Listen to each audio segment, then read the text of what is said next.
I am 4 weeks away from losing everything, and I don't know it yet. The coffee tastes like poison this morning. I know that's dramatic, I'm good at dramatic, but there's something bitter underneath the cream, something that makes my stomach flip. James hasn't noticed. He's scrolling through emails, his jaw tight the way it gets when the market dips. And I'm sitting across from him in our kitchen that cost more than my parents' first house, trying to remember how to breathe normally. I hired someone, he says, not looking up, for the new division. You'll meet him at the gala.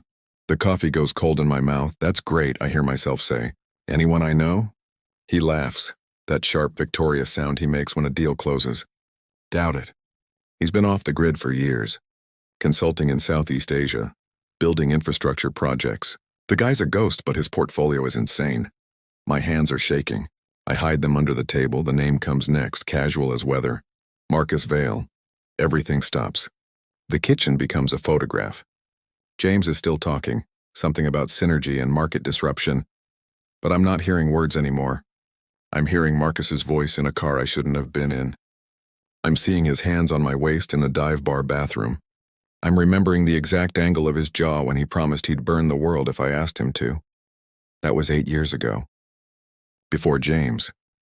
Before the house, the career, the wedding announcement in the Times, before I became someone who doesn't do things like that anymore.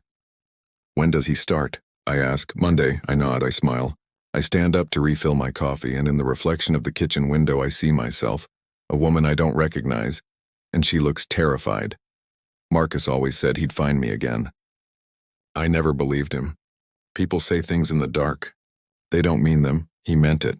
I see him before he sees me. It's Friday, the gala, and he's standing by the west wall in a suit that probably costs more than his old apartment, talking to one of James's board members. His hair is shorter. His shoulders are wider. There's a scar above his left eyebrow I don't remember, and I want to know every detail of how he got it. He turns. Our eyes meet, and the entire room collapses into the space between us. Marcus doesn't smile. He just holds my gaze for 3 seconds too long, and it's enough. It's more than enough. It's an entire conversation. I'm here, you're married, and we both know what happens now. James appears at my elbow with a champagne flute. There he is. Come on, I want you to see why I hired him. As we cross the room, I feel Marcus watching, not looking, watching the way a predator watches something wounded and alone. James, Marcus says, and his voice is exactly the same, all smoke and velvet. Thank you for the opportunity. Marcus, this is my wife, Eleanor. The way he says my name, Eleanor, breaking it into 3 perfect syllables. It's like he's tasting me. Eleanor, he repeats. James has told me so much about you. He probably hasn't told you we knew each other, I say. The words come out before I can stop them, years ago. Before he and I met. We're old friends, James laughs. I didn't know that. How funny. Marcus's expression doesn't change, but there's something in his eyes. Amusement, maybe. Or hunger. Very old friends, Marcus says. Isn't that right, Eleanor? I can't breathe. I'm smiling. Everyone is smiling. This is the moment where I could tell the truth. James, this is the man I was in love with. The one I was supposed to marry before I got scared and chose you instead. But instead I say, we lost touch. You know how it is? I do, Marcus says softly, though I never forgot. That night after James falls asleep, I lie awake and do something I swore I'd never do again. I pull up Marcus's old social media, accounts I never unfollowed, never deleted, just tried to pretend didn't exist. Photos of him in Mumbai, Bangkok, Hanoi. In every one, he looks like a man who's been waiting, like survival. My phone buzzes at 2 a.m. unknown. Number. Coffee tomorrow? I'd like to catch up properly. I should delete it. I should block it. I should tell James everything. Instead, I write back, where? And just like that, everything I built, 8 years of careful safety, of being someone better, of choosing the right choice, becomes a lie with an expiration date. The coffee shop is deliberately anonymous. Marcus is already there, 2 espressos on the table, and when I sit down, he doesn't waste time. You married him, he says. Not a question. Yes, does he know about us? There is no us. There was never an us. We were in love? He leans forward. You can say it, Eleanor. I know you remember. I remember every night. I remember your apartment, How you tasted like cigarettes and lying, how you told me you'd leave him before you even met him. I was a different person. No. His voice is sharp enough to cut. You were always this person. You just found someone with a better 401k plan. I stand up. I'm leaving. Sit down. He doesn't raise his voice, but something in the tone makes everyone in the coffee shop look away. I sit. I'm not trying to hurt you. I'm trying to save you from whatever slow death you're dying in that mansion. You don't know anything about my life. I know you're unhappy. I know because you still light up from the inside when you look at me, and you don't do that anymore with anyone else. He slides an envelope across the table.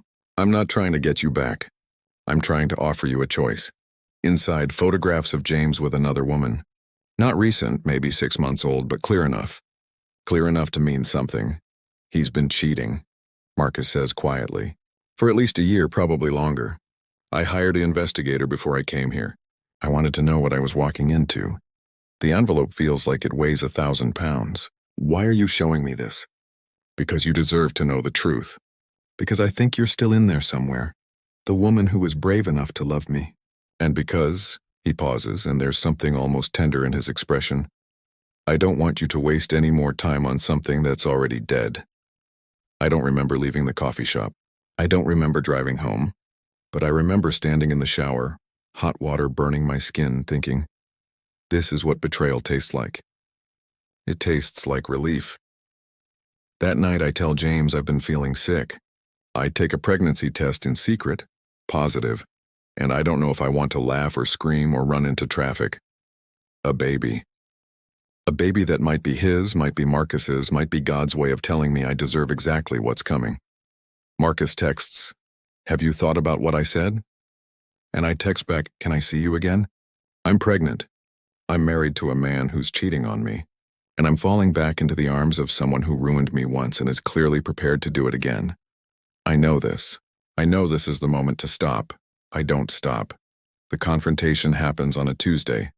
James comes home early, throws a flash drive on the table, and sits down like he's been waiting for this moment his entire life. Go ahead, he says. Play it.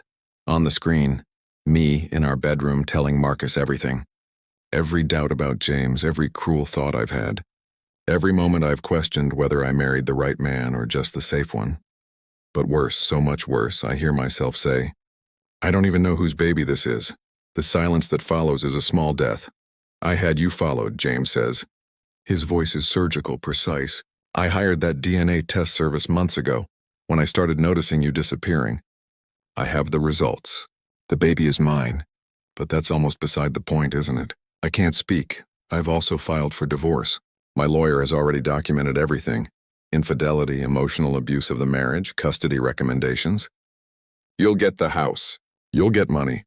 You'll get a very generous settlement, actually. Because despite everything, I'm not a cruel man. He stands up. But you'll be alone. And you'll spend every other weekend with our child because that's all a custody arrangement allows. And you'll spend the rest of your time realizing that Marcus Vale doesn't actually want you. He wanted to destroy me through you, and congratulations, you let him. That's not true. I recorded your confession. I have it all documented. Your mother's going to know. Your father's going to know. Everyone who matters will know exactly what you've done. He moves toward the door. I'm staying at the peninsula until the paperwork is finalized, and then he's gone. I call Marcus. The number has been disconnected. I email him. The responses come back automated. It takes me 4 days to understand he's disappeared. He's done what he came to do, and he's gone. That night, sitting alone in the house that suddenly feels like a tomb, I Google him. There's a news article from that morning. VP of Development Marcus Vale to helm new initiative in Hong Kong.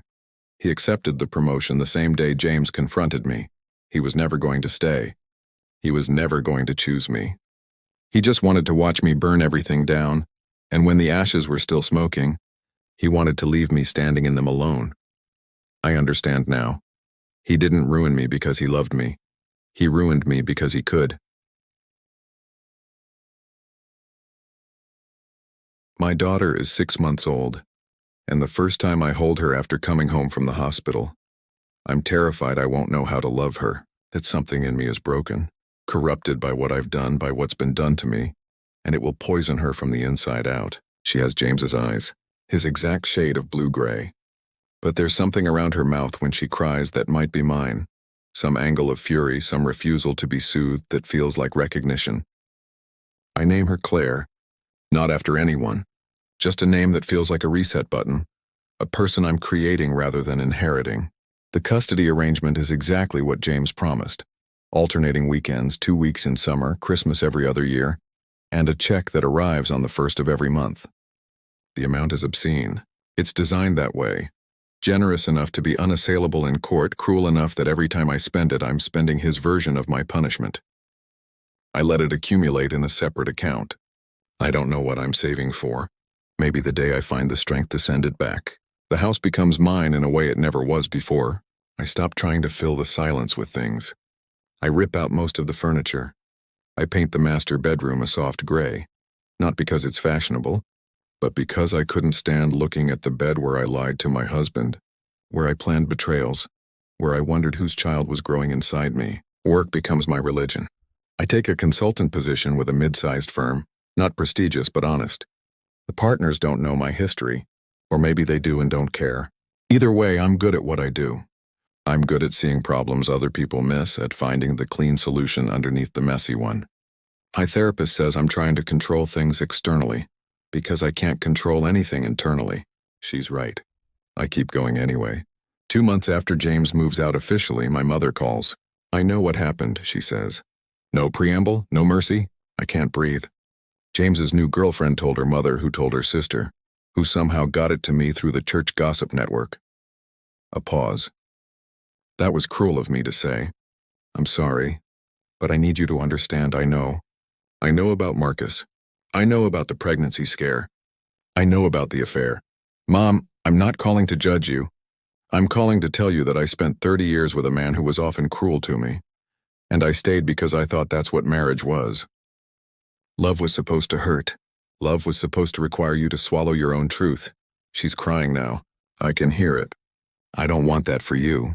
I don't want you to spend the rest of your life apologizing for being human, for making mistakes, for wanting things you weren't supposed to want. I destroyed my marriage. No. Her voice hardens. Your marriage was destroyed the moment your husband started looking for reasons not to trust you. The moment he hired investigators instead of having conversations. You made bad choices, Eleanor. But you didn't destroy anything that was actually solid. You just revealed what was already broken. After we hang up, I sit in Claire's room and watch her sleep. Her fists are clenched. Even in sleep, she's fighting something. I wonder if that's genetic or learned. I wonder what she's going to become. I see Marcus for the first time since James's confrontation on a Thursday in October, 8 months after he disappeared. It's not planned. It's the kind of collision that feels like fate, which is what people call coincidence when it matters too much. I'm picking Claire up from her second visit with James. He's been distant these past months, cordial but cold. The way you are with someone who's already been erased from your future. We're at a coffee shop near his apartment, neutral ground. The kind of place where fathers pick up their daughters on alternating Fridays. Marcus walks in and the air changes. He's thinner. There are circles under his eyes that no amount of expensive skincare can cover. His left hand trembles slightly when he reaches for the door, and for a moment I think, good. You should suffer. But then he sees me, and something in his expression breaks open. He approaches slowly, like I'm an animal that might bolt. Claire is in my arms, asleep against my shoulder. She doesn't stir. Eleanor, he says. Just my name. Nothing else. Don't, I say. Whatever this is, don't. I'm not here for you. He looks at Claire. I came back because I needed to see if I'd destroyed something real. If what I did had actual consequences. It did. I know. He sits down at my table without asking. I've been in Hong Kong for 8 months. I got the promotion. I got everything I thought I wanted. And I spent every single day thinking about what I took from you. What I took from her. He gestures to Claire. James showed me photographs. When we were negotiating my exit package, he showed me pictures of the birth announcement. He wanted me to know what I'd done. James was kind to show you anything. Marcus nods. He was cruel, actually. Perfectly cruel. He wanted me to understand that I'd destroyed the one thing that might have mattered, that I'd pushed you into his arms just enough to create a daughter, and then I'd abandoned you both. He said that was the most elegant revenge, that I'd have to live knowing I created exactly what I was trying to prevent. I shift Claire in my arms. She mumbles something, not quite awake, not quite asleep. I came back to give you something, Marcus says. He pulls out a folder. It's thick, institutional. This is everything I compiled on James, his affair with his colleague. It lasted 3 years. His offshore accounts, the way he covered up environmental violations at his company, enough to destroy him professionally and legally. I don't reach for it. I also came back to tell you that I'm staying in the city. Not to see you. Not to fix what I broke, but because I need to spend some time being someone other than the man who ruins things. He stands up.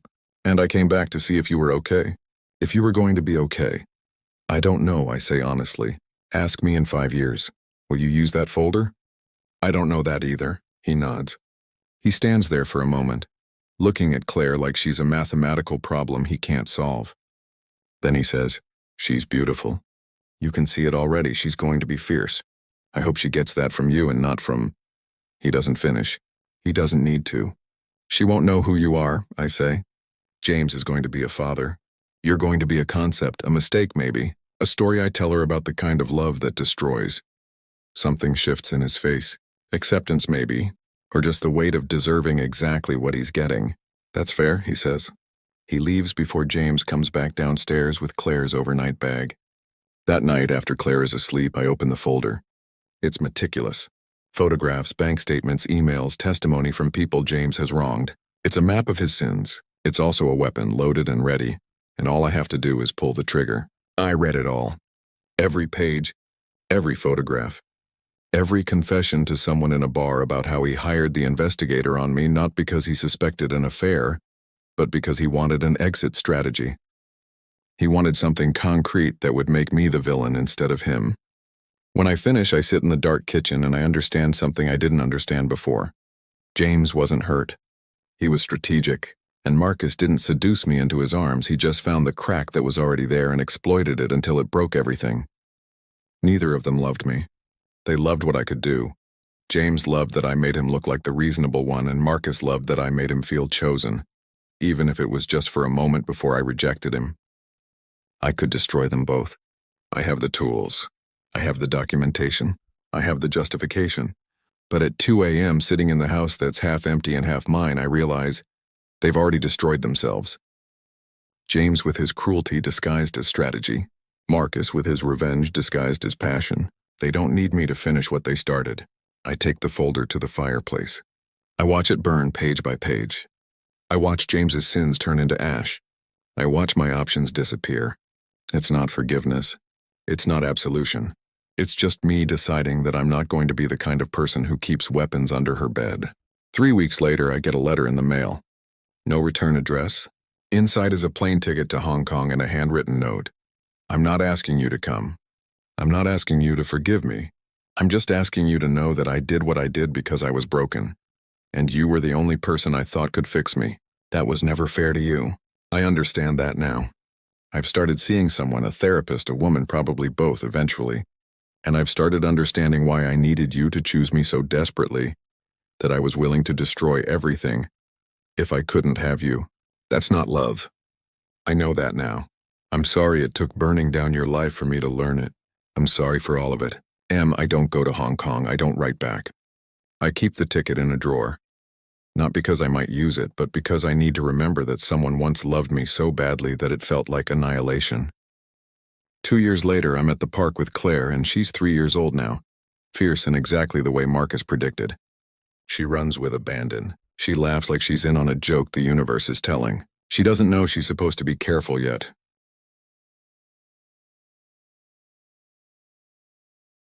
James comes to pick her up. He's with someone new, a woman named Sarah who's younger than me and prettier and divorced. So he gets to feel like he's making noble choices now. They're getting married next month. Claire will be in the wedding. She's a good kid, James says, watching Claire climb on the jungle gym. She is, I agree. I'm sorry, he says.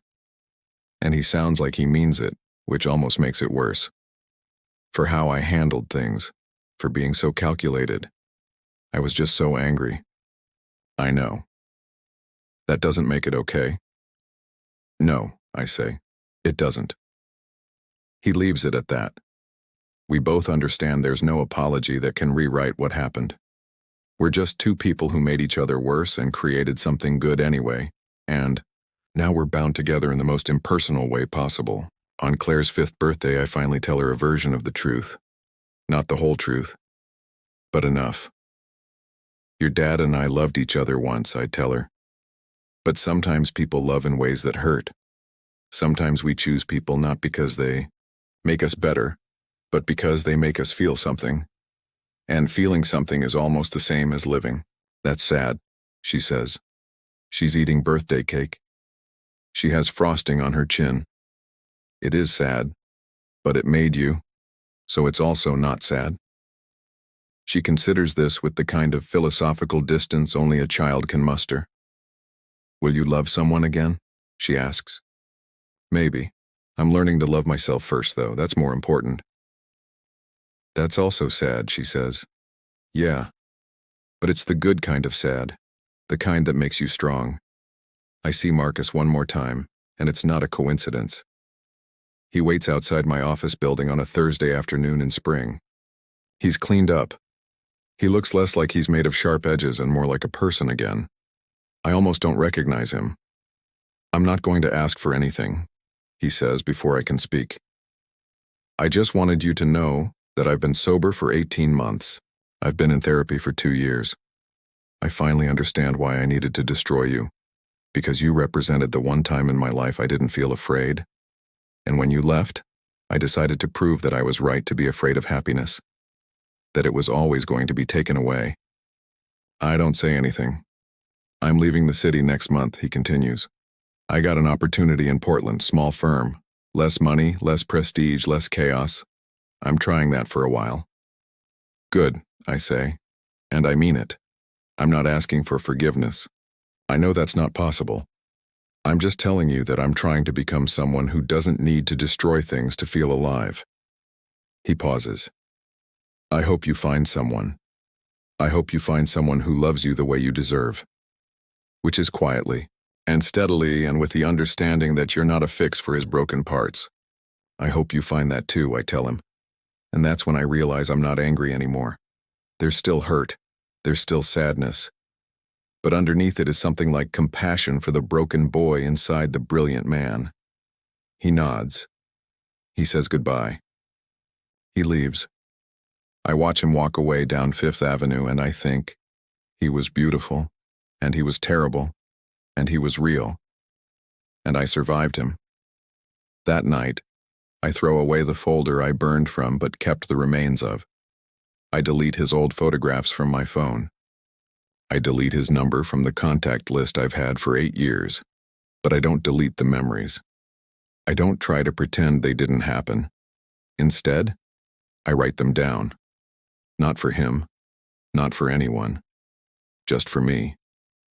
So I can remember that I was capable of love that was desperate and destructive. So I can understand that the most dangerous people are often the most magnetic. So I can teach my daughter to recognize the difference between being chosen and being used. Claire is asleep upstairs. She's safe. She's here because of choices I made, even the wrong ones. She exists because I was broken in exactly the right way at exactly the right moment. Sometimes I think that's redemption. Not becoming perfect, not erasing what happened, just surviving it and choosing to be someone kinder with the wreckage. I look at myself in the mirror. Really look. And for the first time in 5 years I recognize the woman looking back. She's not the woman James married. She's not the woman Marcus wanted to destroy. She's someone else entirely. Someone forged, in the fire of her own choices, standing in the ash of her own ambitions. She's not happy. Not yet. But she's going to be. I know because I can feel it now. That slow rebuild, that quiet reclamation of space inside myself that I'd given away to men who loved their versions of me more than they loved the truth. This is what redemption looks like. Not undoing the damage, but learning to live with the scar.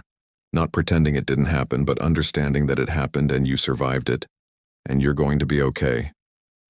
Claire will grow up and she'll make her own mistakes. She'll love the wrong people. She'll choose safety over passion or passion over safety, and she'll have to live with those choices. But I'll tell her the story. This story, all of it. So she knows that women like us are survivors first and everything else second. And maybe that's the only legacy I can give her. The understanding that your brokenness doesn't define you. Only what you choose to do with it.